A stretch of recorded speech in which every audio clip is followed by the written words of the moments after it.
Mayo 7, 2023. Pagbasa gikan sa Santos nga Ebanghelyo sumala ni Juan.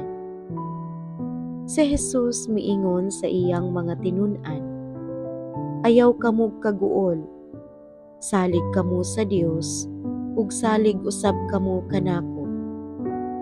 Sa balay sa akong amahan adunay daghang mga lawak, ug moadto ako aron pag-andam og dapit alang kaninyo.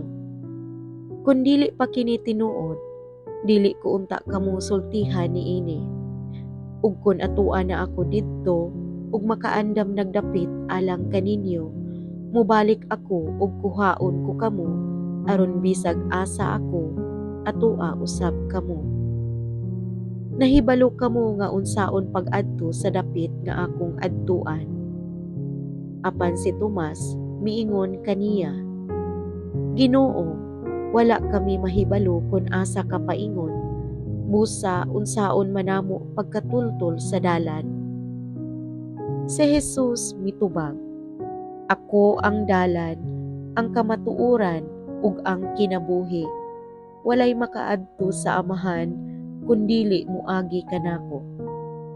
Karon nga nakaila na kamo kanako, makaila usab kamo sa akong Amahan, ug sukad karon nakaila na kamo kaniya ug nakakita kaniya."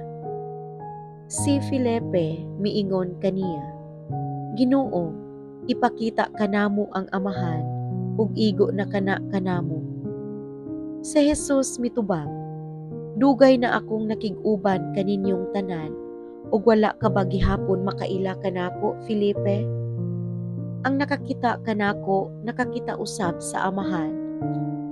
Busa, nganong nag-ingon ka man, ipakita kanamo ang Amahan? Wala ka ba mutuo, Felipe, nga ako anaa sa Amahan, ug ang Amahan ania kanako? Wala magikan kanako ang mga pulong nga gisulti ko kaninyo. Ang Amahan nga ania kanako nagbuhat sa iyang kaugalingong buluhaton. Tuohi ninyo nga ako anaa sa Amahan, ug nga ang Amahan ania kanako.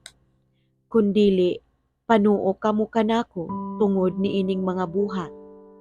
Sultihan ko kamo, ang mutuo kanako magbuhat sa akong gibuhat, ug magbuhat siyag labaw pa niini, kay moadto man ako sa Amahan." Ang Ebanghelyo sa Ginoo. Daygon ko ikaw, O Kristo.